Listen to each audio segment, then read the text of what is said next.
बहुत शुक्रिया। दिव्यांशु बुद्धि राजा जी का बहुत बहुत करनाल पहुंचने पर भारी वेलकम, भारी स्वागत करते हैं। सेवादल परिवार यहाँ पर भारी स्वागत करते हैं। सेवादल परिवार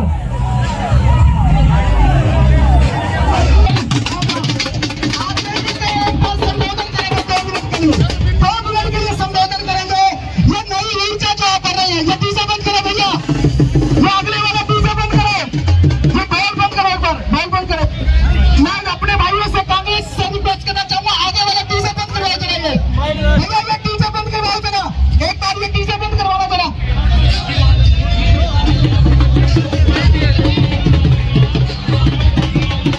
दिव्यांशु भाई मेरा परम मित्र, मेरा साथी, करनाल का युवा साथी दिव्यांशु बुद्धि राजा जी, एक बार गाड़ी रोक कर यहाँ पर सबको ऊर्जा भरने के लिए एक ऐसा नेता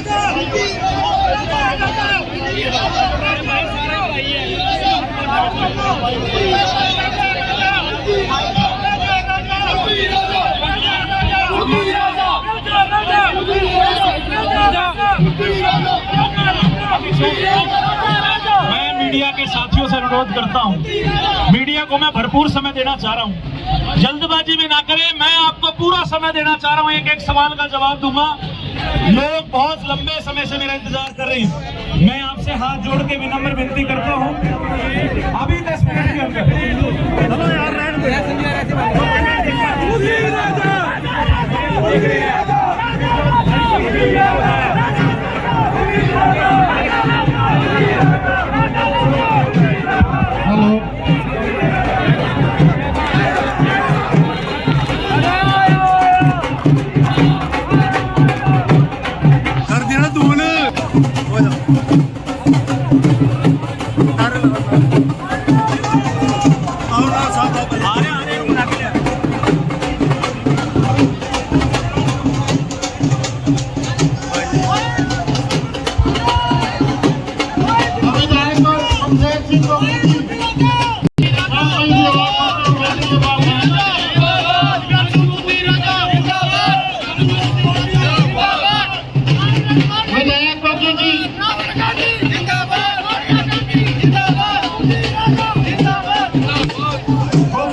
पंजाब हमारा कैंडिडेट है, उसके ऊपर चेहरा बुद्धि राजा।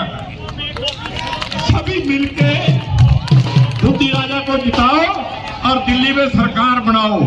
जिसका एमपी करनाल से बनेगा उसी की सरकार बनेगी।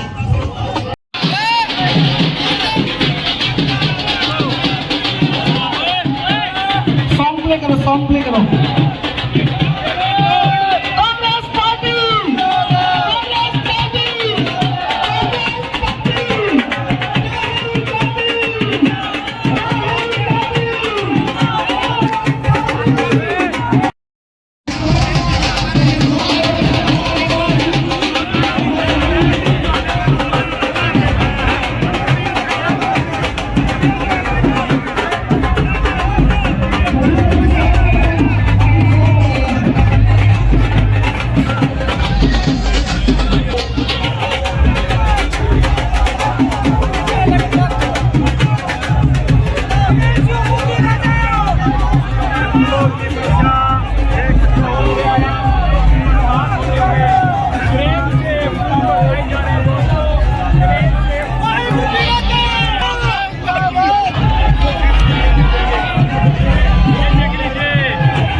बड़ी खुशी है कि हमारे मोदी राजा जी जो लोकसभा के उम्मीदवार बनकर आज पहली बार आ रहे हैं, आज ये दिखा दिया जिला करनाल ने सारे एकजुट होकर खट्टर साहब की जमानत जब बनाएंगे। ये हमारे दिल्ली तो मसीहा किसानों को मजदूरों को बात करने वाले नेता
जितवाने का काम किया था।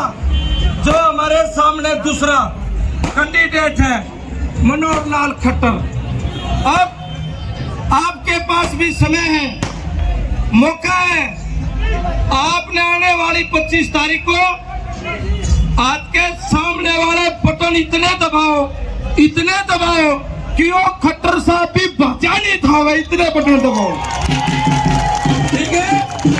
आपके सुनो, आपका अधिकार है। उसने कहा था, ये जो पार्टी है ना बीजेपी, यह कहती थी 400 पार। अब तो लगड़ गया होगा ना, 400 पार ना टीप और ना गाड़ी में टायर, खत्म हो गया काम इनका।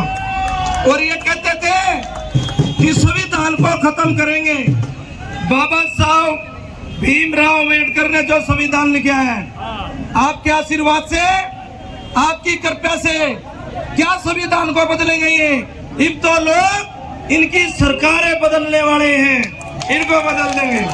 और ये संविधान के लमने के भी लकड़ के नहीं दिखा सकते। संविधान हमारे को बहुत कुछ देता है, देश का ढांचा, देश का सब कुछ जो चलता है भारतीय संविधान से चलता है। ये बुखड़ा के मैं, ये भाई कह रहे थे पीछे, युवा भाई समाड़का, पानीपत, गरोंडा जय बोल रहे थे कि दीपांशु बुद्धि राजा जिंदाबाद, उड्डा दीपेंद्र जिंदाबाद और मनोहर मोदी मुर्दाबाद, यो कह रहे थे। ये भी एक बात बता दो, आगे भी इंतजार कर रहे हैं मेरे भाइयों, मेरी माताओं और मेरे पिता के समान बुजुर्गों। मैं तो हरियाणा की विधानसभा के अंदर जाना चाहता हूँ, BPMLA बलबीर सिंह वाल्मीकि के नाम से जाना चाहता हूँ। तो भाई मैंने तो तुम्हें एक बात बता दो, यू भाई भी मेरा की ढला गरीबे है, यू भी फाइनेंस तौर पे गरीबे है, पर जब इतनी जनता का आशीर्वाद हो ना, वो आदमी के गरीब रहा करे ताकत थारी है ना। एक बारी हाथ खड़े करके विश्वास करा दो, 25 तारीख को खट्टर को करनाल से भगा दो। आप सभी ने हमारी बात सुनी, आप सभी का बहुत बहुत धन्यवाद। और मैं अपने गरीब आदमियों से भी कहता हूँ, अपने SC/BC के भाइयों से कहता हूँ, इस जालिम सरकार ने एक प्लाट नहीं काटा, एक मकान नहीं बनाया, सारा हक छीन लिया गरीब का। इनका हक छीनने का मौका आ गया। 25 ने बस हाथ के सामने वाला बटन दबा दो और भाई दीपांशु बुद्धि राजा को विजयी बना दो, ठीक है। इनकी कामयाबी भी चौधरी भूपेंद्र सिंह हुड्डा की कामयाबी है, चौधरी दीपेंद्र सिंह हुड्डा की कामयाबी है, कांग्रेस पार्टी की यह कामयाबी है और आम सबकी कामयाबी है। बात करना लोकसभा क्षेत्र की, करना लोकसभा क्षेत्र की कांग्रेस पार्टी, सोनिया गांधी, राहुल गांधी, प्रियंका गांधी, दीपक बावरिया, मल्लिकार्जुन खड़गे, चौधरी भूपेंद्र सिंह हुड्डा, चौधरी उदय भान, छत्तीस बिरादरी के लाडले नेता रह गए, चौधरी दीपेंद्र सिंह हुड्डा, चौधरी दीपेंद्र सिंह हुड्डा, भाई दीपांशु बुद्धि राजा, भाई दीपांशु बुद्धि राजा, आपका बहुत बहुत धन्यवाद, मेहरबानी। अब आपके सामने शुभ कर्मण से कबहू न टलूं, न डरूं और सो जब जाए करूं, निश्चय करो अपनी जीत करो।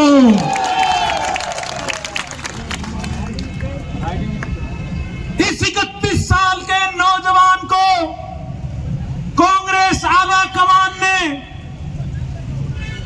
करनाल लोकसभा से कांग्रेस का प्रत्याशी बनाया है। मैं कांग्रेस आला कमान का, हमारे राष्ट्रीय अध्यक्ष श्री मल्लिकार्जुन खड़गे जी का, यूपीए की चेयरपर्सन मैडम सोनिया गांधी जी का, कांग्रेस के पूर्व राष्ट्रीय अध्यक्ष श्री राहुल गांधी जी का और हरियाणा के बब्बर सुपर शेर नेता चौधरी भूपेंद्र सिंह हुड्डा जी का, हमारे प्रदेश अध्यक्ष चौधरी उदयभान जी का, और मेरे जैसे साधारण से परिवार के नौजवानों को हमेशा आगे बढ़ाने का जो व्यक्ति काम करता है, मेरे हर दिल अजीज नेता चौधरी भूपेंद्र सिंह हुड्डा जी का, दीपक बाबरिया जी का और समस्त कांग्रेस की लीडरशिप का मैं धन्यवाद करता हूं कि मेरे जैसे परिवार से जो नौजवान आता है, शायद सपने में भी ये बात नहीं सोचता कि इतनी छोटी सी उम्र में कांग्रेस पार्टी ने जिस प्रकार से मेरे पर विश्वास जताकर मेरे को करनाल के अंदर आपकी सेवा करने का जो मौका दिया है, ये बात मैं इसलिए कह रहा हूं क्योंकि मैं बताना चाहूंगा, मेरे घर में आज तक किसी ने एमसी का भी चुनाव नहीं लड़ रखा। मेरे घर से आज तक कोई पार्षद तक नहीं बना, कोई सरपंच तक नहीं बना, लेकिन पिछले 12 सालों से हरियाणा के नौजवानों की आवाज को इस मनोहर लाल खट्टर सरकार के सामने बुलंदी से उठाता आया। तो पार्टी ने यह निर्णय लिया कि एक क्लर्क के बच्चे को, एक क्लर्क के लड़के को, एक अध्यापिका के लड़के को कांग्रेस पार्टी ने इतनी बड़ी जिम्मेवारी दी है। मैं सारी उम्र का कांग्रेस पार्टी का कर्जदार हूं। मैं सारी उम्र का कांग्रेस के प्रत्येक उस कार्यकर्ता का कर्जदार हूं जिन्होंने मेरे पर विश्वास जताकर आज ये मुझे जिम्मेवारी दी है। मीडिया के साथी, जब मैं यहां से आ रहा था तो हर साथी मेरे से बात करना चाह रहा है। आपके मन में कई सवाल हैं और मेरे मन में भी तूफान जैसे जवाब हैं। मेरे से कई पत्रकारों के फोन आए, सबने पूछा कि जी आपके सामने हरियाणा के पूर्व मुख्यमंत्री मनोहर लाल खट्टर जी चुनाव लड़ रहे हैं, आपको क्या लगता है कि जो व्यक्ति 9.5 साल प्रदेश का मुख्यमंत्री रहा, क्या आप उन्हें टक्कर दे पाएंगे? तो मैंने कहा कि ये जो आज टिकट मिली है, ये मेरी कोई पहली टक्कर नहीं है खट्टर साहब के साथ। पिछले 7.5 साल से मनोहर लाल खट्टर से 2-2 हाथ करता आया हूं। पंचकुला के कॉलेज के अंदर से जब बेरोजगारी को लेकर खट्टर साहब से सवाल पूछा तो 3 दिन जेल का रास्ता दिखाया। 4 राजनीतिक मुकदमे दर्ज हैं, लेकिन चट्टानों जैसे हौसले हैं। एक बात बताना चाहूंगा, ऊपर वाले की कृपा अपार है, ऊपर वाले का आशीर्वाद सदा मेरे सिर पर रहता है। मेरी माता जी इस दुनिया में नहीं है, उनका आशीर्वाद सदा मेरे सिर पर रहता है। 3 बार अपनी इस उम्र में, 31 साल की उम्र में 3 चुनाव लड़े हैं और ईश्वर ने हमेशा मेरी बाजू पकड़ी है। आज ये मेरा 4था चुनाव है और क्योंकि मैं सवाड़खा से अब यहां आ रहा हूं, लोगों में जो इस सरकार के प्रति गुस्सा है, लोगों में जो इस सरकार के प्रति विरोध है, वो आज जब इनके पास सीआईडी की रिपोर्ट जाएगी तो खट्टर साहब की पिंडी कांपेंगी, पिंडी।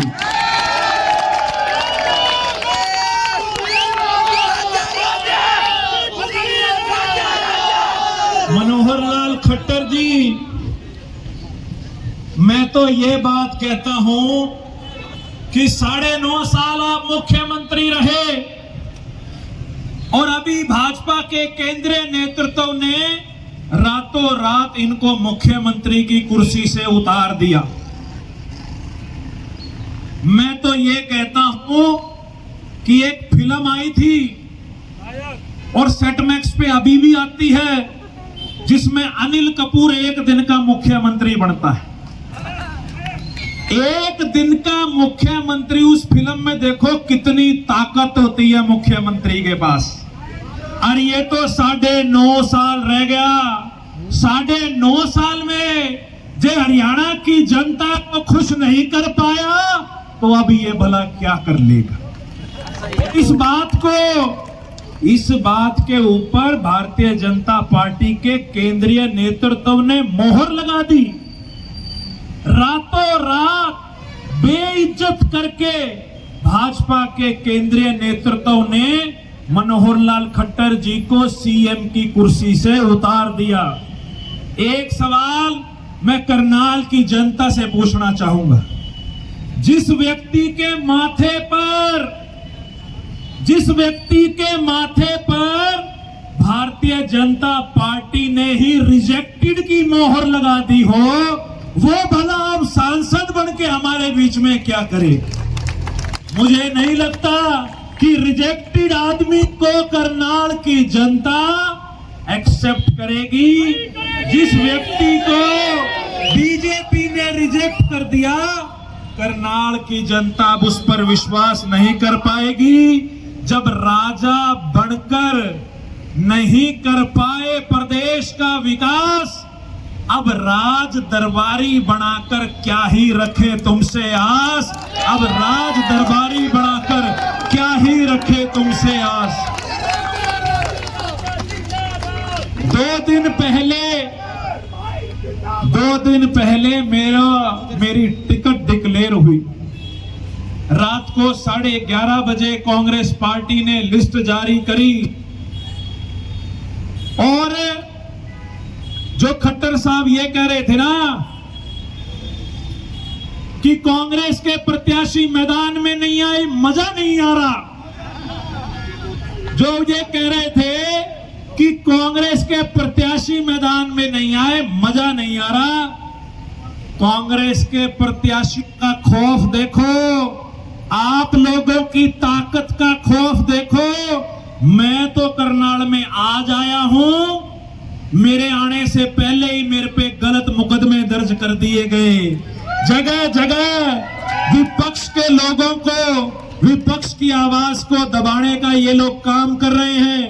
मीडिया में ये बात चल रही है 2 दिन से कि दिव्यांशु बुद्धि राजा के ऊपर मुकदमा दर्ज है, वो भगोड़ा है। अरे ये थापी मार के कह रहा है यहां किसने पकड़ना पकड़ लो। थापी मार के कह रहे हो जिसने पकड़ना है पकड़ लो। और जिस ये गलत मुकदमे की बात कर रहे हैं, इनकी मंशा देखो। हरियाणा के बेरोजगारों की आवाज उठाई, मेरे पे 1 नहीं 5 राजनीतिक मुकदमे दर्ज है और 5 के 5 मुकदमे मनोहर लाल खट्टर जी ने दर्ज कराए हुए। जिस मुकदमे की ये बात कर रहे हैं, अगर मैं भगोड़ा होता, ये खड़ा चौराहे के ऊपर, और कल डीसी एसपी को मैंने लेटर लिख के बकायदा कहा कि मैं दिल्ली से करनाल आ रहा हूं, ये झूठे प्रोपेगेंडा फैलाते हैं, बदनाम करने की कोशिश करते हैं, छवि खराब करने की कोशिश करते हैं। और जो मुकदमा भी इन्होंने दर्ज कर रखा है, उसकी कानूनी लड़ाई भी मैं लड़ रहा हूं। वो मुकदमा गलत है। जिस एफआईआर का ये जिक्र कर रहे हैं, यहां कई वकील साथी भी खड़े होंगे, ये मैं पब्लिकली यहां से कहता हूं कि जस्टिस मोंगा की जजमेंट है, हाई कोर्ट के जज ने ये कहा हुआ है कि जिस धारा के अंदर मेरे पे एफआईआर दर्ज है, वो धारा के अंदर कभी एफआईआर दर्ज नहीं हो सकती। और मुझे तो पता भी नहीं कि मेरे पे इतने दिन पहले एक एफआईआर दर्ज कर दी। जब मेरी टिकट डिक्लेयर हुई तो सुबह 6:30 बजे किसी का व्हाट्सएप पे फोन आता है कि दिव्यांशु जी आपके ऊपर फलाने फलाने केस में FIR दर्ज है। मैंने उसी दिन हाई कोर्ट के अंदर जाके उस FIR के खिलाफ क्वेश्चन डाली और उसकी तारीख लगी हुई है। मैं ये बात इसलिए सबके सामने भरी पंचायत में कह रहा हूं कि लड़ाई एक मुख्यमंत्री से नहीं, दो मुख्यमंत्रियों से लड़ाई है। एक कांग्रेस का कार्यकर्ता मजबूती से सर उठाकर आंखों में आंखें डालकर भाजपा के एक कार्यकर्ता की बात का मुंह तोड़ जवाब देने का काम करना। जो ये कहे कि कांग्रेस का प्रत्याशी भगोड़ा है, उनसे पूछना कि हरियाणा में असली भगोड़ा तो मनोहर लाल खट्टर है। जो पिछले 8 सालों से हम जो सवाल पूछ रहे हैं उनका जवाब देने की बजाय भागता फिर रहे हैं। मैं तो मीडिया के माध्यम से भी मैं ये चैलेंज करता हूं प्रदेश के मुख्यमंत्री को, प्रदेश के पूर्व मुख्यमंत्री को। 9.5 साल आपकी सरकार इस प्रदेश के अंदर रही। मैं चैलेंज करता हूं, दिन आपका, समय आपका, जगह आपकी, 9.5 साल में आपकी क्या उपलब्धियां आप लेके आओ और 9.5 साल का कच्चा चिट्ठा मैं लेके आऊंगा। फैसला हो जाएगा, लोग मौजूद होंगे, मीडिया मौजूद होगा, पता लगेगा कि 9.5 साल में मनोहर लाल खट्टर जी ने हरियाणा की जनता के लिए, करनाल के लिए कुछ करा है या नहीं करा। मैं तो आपके आशीर्वाद से और ये युवा शक्ति के जोश से, मैं तो मेरे मंसूबे जो हैं वो चट्टानों जैसे मंसूबे हैं। ना चुनाव तक रात को 2 घंटे सोऊंगा, पूरी कोशिश करूंगा हर गांव में पहुंचूं, हर मोहल्ले में पहुंचूं, हर कस्बे में पहुंचूं। लेकिन आपका छोटा भाई, आपका बच्चा हूं और घर में जो छोटा होता है वो सबसे लाडला होता है। और मेरा स्नेह आपके साथ है। उम्र छोटी है लेकिन हौसले बहुत बड़े हैं। आप लोगों के आशीर्वाद के साथ इस जंग का आज मैं यहां से शंखनाद करता हूं, शंखनाद करता हूं। मनोहर लाल जी, अब रण होगा, अब रण होगा, अब रण होगा। संघर्ष बड़ा भीषण होगा। खट्टर साहब, जो ये हरियाणा के बाकी आप लोकसभाओं में घूम रहे हैं ना, देख लेना शाम को CID की रिपोर्ट जाएगी। भी चाचा जी छोड़ो बाकी और संभालो करना है। मैं आपको विश्वास दिलाता हूं, जो पार्टी ने और आपने मुझ पर ये विश्वास, जो ये आपने जताया है, जो आपने ये जिम्मेवारी मुझे दी है, पूरी भरपूर कोशिश करूंगा कि चुनाव के दौरान आपके बीच में रहूं और प्रत्येक कार्यकर्ता का पेटा भरने का काम करूं, प्रत्येक कार्यकर्ता के मुताबिक प्रोग्राम बनवाने का काम करूं। एक बात और, आज मुझे टिकट मिली।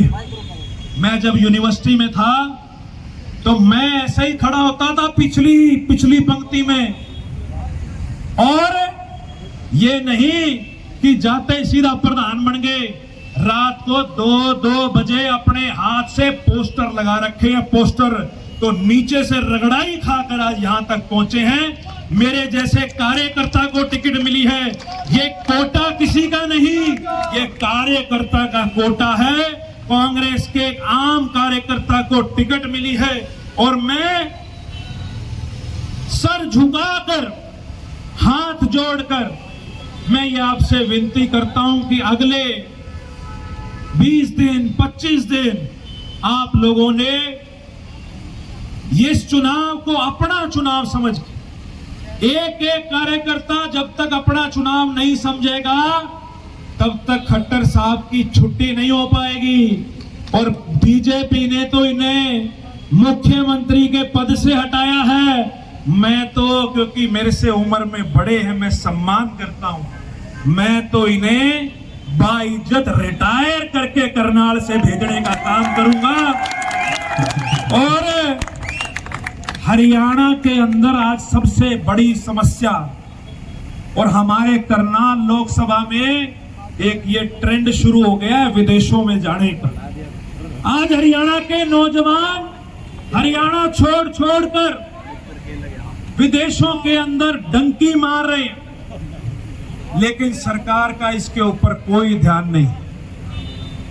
आपके आशीर्वाद और स्नेह से ये भरोसा दिलवाता हूं कि खट्टर साहब की करनाल से डंकी मरवाने का काम करूंगा।